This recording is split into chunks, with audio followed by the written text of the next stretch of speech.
Bismillahirrahmanirrahim. Assalamualaikum warahmatullahi wabarakatuh. Waalaikumsalam warahmatullahi wabarakatuh. Baik Ustadz, perkenalkan nama saya Muhammad Ridwan dari jurusan Pemikiran Politik Islam semester 5. Alhamdulillah pada kesempatan kali ini saya berkesempatan untuk menyelesaikan tugas akhir mata kuliah kewirausahaan. Di mana di sini kami sudah dibagi beberapa kelompok untuk mewawancarai atau menginterview beberapa jenis usaha yang ada di sekitar Batu Sangkar ini Ustadz gitu. Dan alhamdulillah di sini saya berkesempatan untuk menginterview jenis usaha yang Ustadz bangun, yakni tour dan travel umroh gitu Ustadz. Dan juga ucapan terima kasih Ustadz karena Ustadz sudah meluangkan waktunya untuk bisa kami interview gitu Ustadz ya. Baik, di sini nanti ada beberapa pertanyaan yang ingin saya sampaikan ke Ustadz gitu Ustadz. Untuk pertanyaan pertamanya yakni sejak kapan jenis usaha ini Ustadz bangun gitu Ustadz gitu. Bismillahirrahmanirrahim. Alhamdulillah, terima kasih atas kesempatannya. Usaha umroh Al-Azhar Umroh ini kita mulai merintis sejak April 2022. Tapi sebelum itu saya sudah berjalan juga dengan biro-biro yang lain sejak 2018. Tapi yang dengan Al-Azhar Umroh ini sejak April 2022. Baik Ustadz, berarti Ustadz untuk bergerak di bidang travel umroh ini sudah sekitar 4 tahun Ustadz ya. Dan Ustadz memiliki usaha sendiri atau jenis usaha ini baru sekitar 6 bulan atau sekitar 8 bulan Ustadz ya gitu. Baik, selanjutnya Ustadz, tentu dalam menjalankan usaha ini perlu modal gitu Ustadz. Jadi kalau boleh tahu gitu Ustadz, berapa nominal modal atau jumlah modal yang Ustadz perlukan untuk mendirikan jenis usaha ini Ustadz gitu. Kalau modal secara keseluruhan mulai dari interiornya, kemudian perlengkapannya, itu total kita butuh 10 juta. 10 juta, alhamdulillah itu sudah kita desain kantornya, desain luar dalam, ada sofanya dan semuanya lengkap 10 juta. Oke, baik Ustadz. Apakah dengan modal yang 10 juta itu sudah termasuk semuanya gitu Ustadz ya, seperti interior dan juga untuk kelengkapan administrasi untuk jemaah umroh yang ingin diberangkatkan Ustadz ya gitu. Selanjutnya Ustadz, tentu setelah ada kapan ini jenis usaha didirikan dan Ustadz punya modal, kemudian tentu ada alasannya gitu Ustadz. Kenapa Ustadz ingin mendirikan jenis usaha travel umroh ini Ustadz gitu.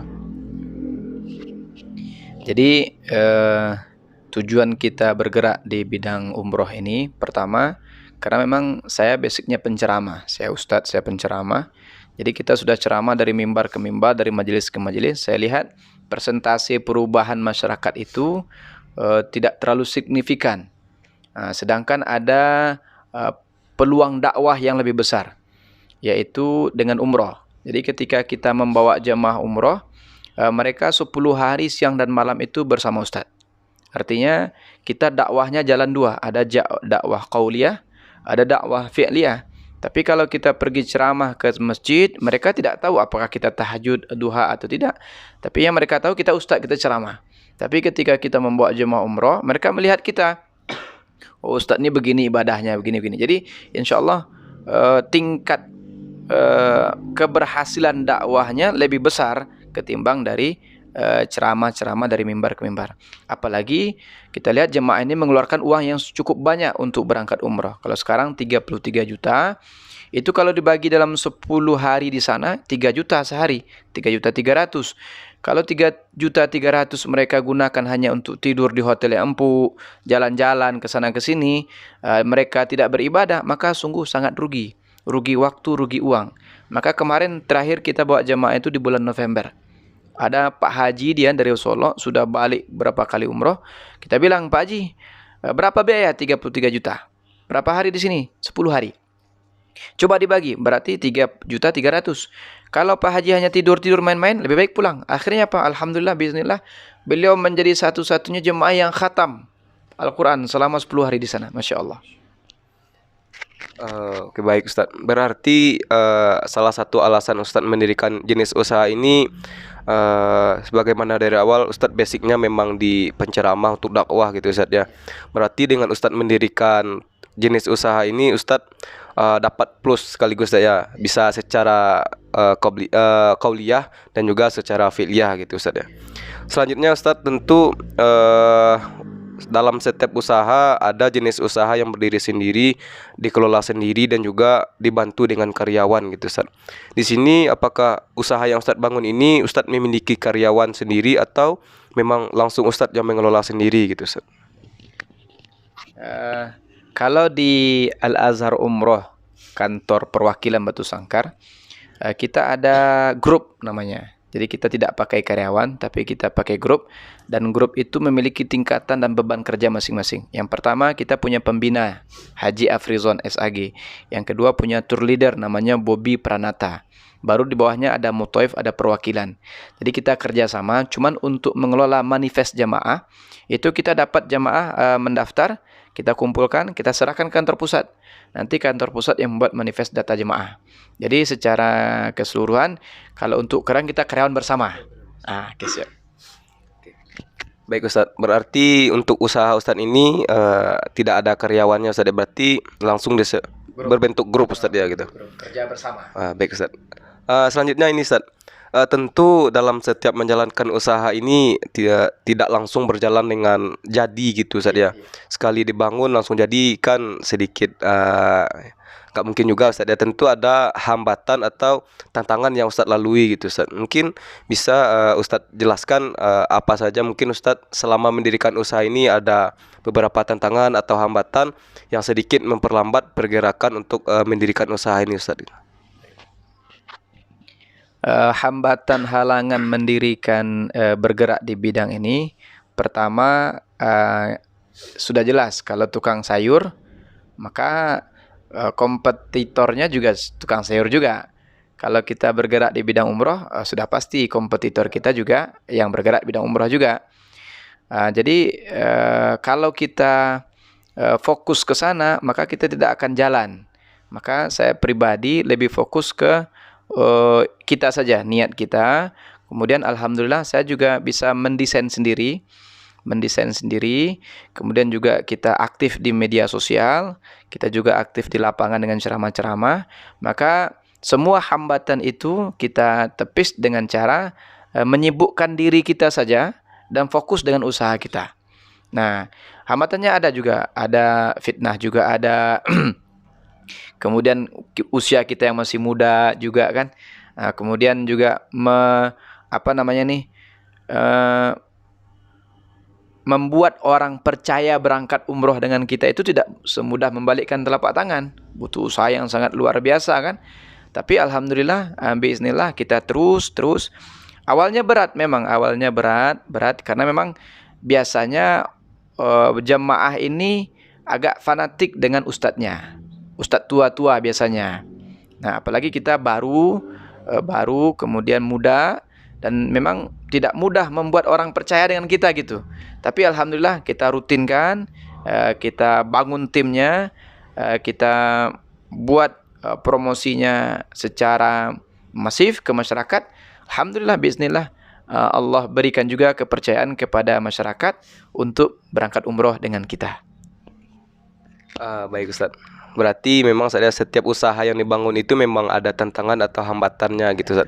Tapi alhamdulillah berkat niat dan kemauan dari awal, alhamdulillah usaha yang Ustaz bangun ini masih bisa berdiri dan lancar sampai sekarang Ustaz ya gitu. Selanjutnya Ustaz ya. Tentu di awal tadi Ustaz memiliki modal untuk mendirikan usaha ini Ustaz. Tentu yang namanya setiap usaha tentu ada untung dan ruginya gitu Ustaz. Mungkin di sini saya juga ingin menanyakan gitu Ustaz. Apakah Ustadz juga pernah mengalami kerugian gitu Ustaz? Tentu di sini kita tidak hanya menghitung soal untung gitu Ustaz ya gitu. Baik. Kalau selama di Al-Azhar tidak ada, alhamdulillah tidak ada. Karena memang kalau di biro umroh ini secara kerugian itu tidak ada, karena kita ada jemaah kita berangkat. Kalau tidak ada jamaah, ya tidak masalah. Karena kita juga bergerak di kegiatan lain seperti saya penyuluh agama Islam di Kecamatan Rembatan. Kita juga penceramah. Saya juga praktisi bekam. Tapi ketika ada persoalan nanti, seperti yang saya alami sebelum ini, saya di biro di sebelum Al-Azhar ini saya ada biro sebelumnya. Nah, peralihan dari biro sebelumnya ke sini itu ada risiko yang ditanggung. Disitulah saya mengalami ada beberapa kerugian puluhan juta lah. Tapi alhamdulillah, bismillah, ketika kita pindah ke Al-Azhar, kemudian jemaah banyak yang mendaftar dengan apa namanya? Dengan banyaknya jemaah mendaftar tentu ada keuntungan sedikit banyak bagi kita, dan itu sudah alhamdulillah sudah menutupi kerugiannya. Jadi paling kerugiannya itu kalau saya lihat di umroh ini, kalau secara materi bisa jadi ada kalau seandainya biro ini neko-neko dia. Nah, artinya biro ini secara biro dia menggelapkan uang seperti First Travel yang dulu-dulu kan. Tapi kalau selagi biro ini amanah dan terpercaya dia, insya Allah tidak ada. Paling kerugian kita itu secara pelayanan. Kalau ada jemaah kita mendaftar ke kita, ingin berangkat umroh dengan kita, ternyata kuota kita tidak penuh, maka dia berangkat dengan yang lain. Nah, ternyata ketika berangkat dengan yang lain ada kekecewaan, maka dia akan berimbas ke kita. Atau dia berangkat dengan kita, dia merasa kecewa dengan pelayanan kita, maka secara tidak langsung figuritas kita sebagai ustadz juga dipertaruhkan dalam biro umroh ini gitu. Baik Ustadz, berarti memang setiap usaha ini memang ada untung dan ruginya gitu Ustadz ya. Tergantung bagaimana selanjutnya kita menjalankan usaha yang kita bangun ini Ustadz ya. Baik Ustadz, selanjutnya ini Ustadz, tentu juga ini juga berkaitan dengan pertanyaan yang telah saya tanyakan di awal tadi Ustadz gitu. Tadi kan saya menanyakan apakah ada hambatan atau tantangan gitu Ustadz. Di sini mungkin saya lebih menekankan apakah Ustadz selama menjalankan usaha ini kita lihat apakah ada tantangannya dari keluarga terdekat atau masyarakat sekitar kita gitu Ustadz gitu. Kalau dari keluarga, alhamdulillah tidak ada ya. Kalau dari masyarakat tentu ada. Ada, apalagi kemarin sedang booming-booming itu tidak jadi berangkat umroh, gagal berangkat umroh, kemudian ada pimpinan umroh yang ditangkap. Maka sahabat-sahabat kita, karib-karib kita yang dekat tentu mewanti-wanti, hati-hati dalam memilih biro. Makanya salah satu alasan kita memilih Al-Azhar Umroh ini karena memang pemiliknya, pendiri Al-Azhar Umroh ini para alumni Al-Azhar Mesir. Salah satunya kakak kelas kita dulu di pesantren Istiqomah Semawang, Ustadz Haji Abdus Salam LC. Nah, ini yang membuat kita melabuhkan hati untuk bergerak bersyiar bersama Al-Azhar Umrah. Tapi tetap, kalau saya prinsipnya begini, untuk meminimalisir kemungkinan-kemungkinan kerugian seperti yang saya bilang tadi, adalah salah satunya kita harus objektif memilih biro. Karena biro ini buatan manusia, dia jasa. Maka dalam jasa kadang ada teledornya, ada kekurangannya, ada kadang juga kesalahannya. Maka kita mesti selektif di situ tuh perlu. Salah satu kuncinya bagi saya adalah ketika kita meminta pelunasan kepada jemaah, kita pastikan booking seat dari perusahaan sudah ada. Nah, kalau booking seatnya belum ada, kita tidak mau meminta pelunasan. Kemudian untuk menjaga agar uang jemaah ini aman, kita meminta uang ke jemaah itu cuma 2 kali.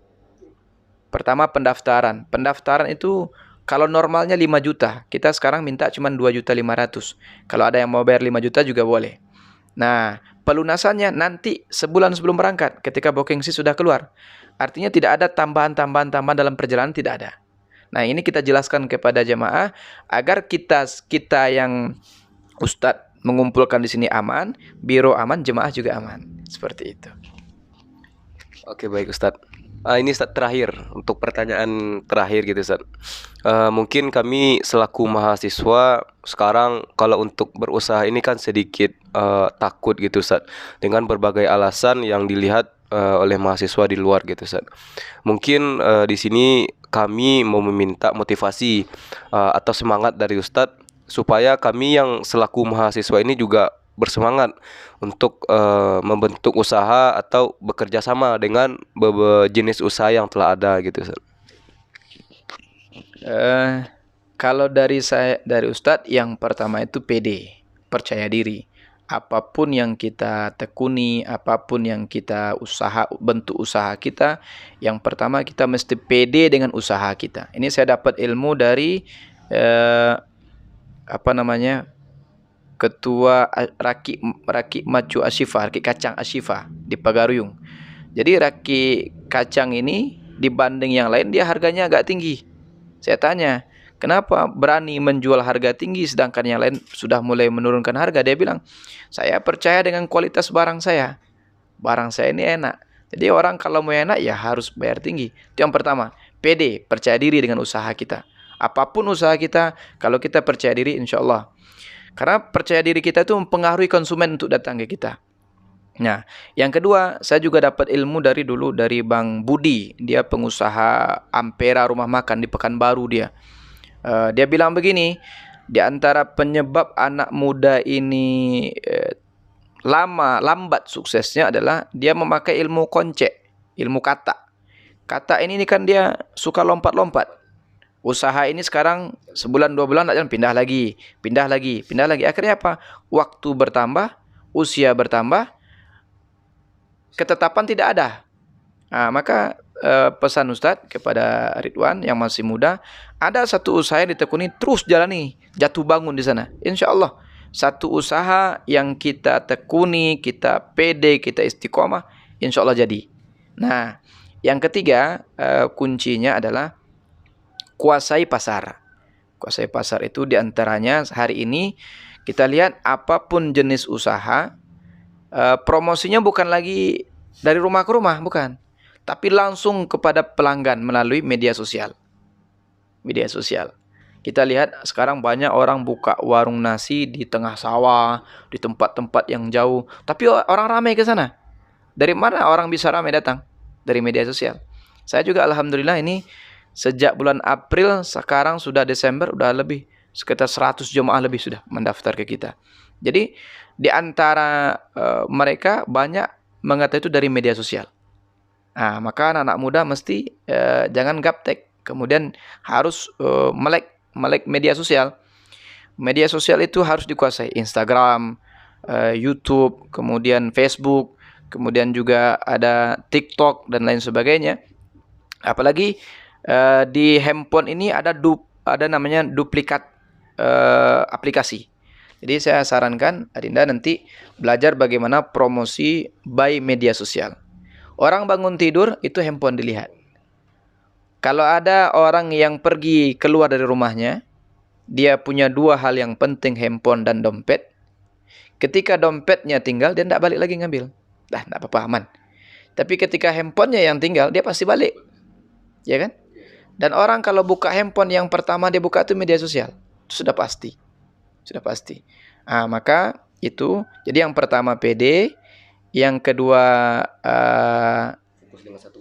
fokus dengan usaha kita, istiqomah, yang ketiga kuasai promosi. Karena sebagus apapun produk, kalau promosinya tidak jalan, maka dia tidak laris. Maka salah satunya adalah promosi juga penting. Promosi by media sosial. Itu saja. Semoga terima kasih banyak. Oke, baik Ustadz. Mungkin itu pertanyaan terakhir tadi sudah mewakili pertanyaan dari kawan-kawan mahasiswa gitu Ustadz. Sebagaimana kita lihat sekarang Bang, kawan-kawan mahasiswa ini sedikit takut dan ragu untuk membangun usahanya gitu Ustadz. Semoga dengan apa yang Ustadz sampaikan tadi, motivasi dan sarannya, semoga setelah ini kawan-kawan juga bersemangat untuk berusaha, untuk berkewirausahaan mumpung masih muda gitu Ustadz ya. Baik Ustadz, mungkin itu sedikit wawancara atau interview singkat kita pada pagi hari ini, dan juga kami ucapkan terima kasih atas kesediaan waktu dan jamuannya yang sudah Ustadz berikan kepada kami gitu Ustadz. Baik, mungkin itu dulu untuk kesempatan kali ini Ustadz. Saya ucapkan terima kasih. Assalamualaikum warahmatullahi wabarakatuh. Waalaikumsalam warahmatullahi wabarakatuh.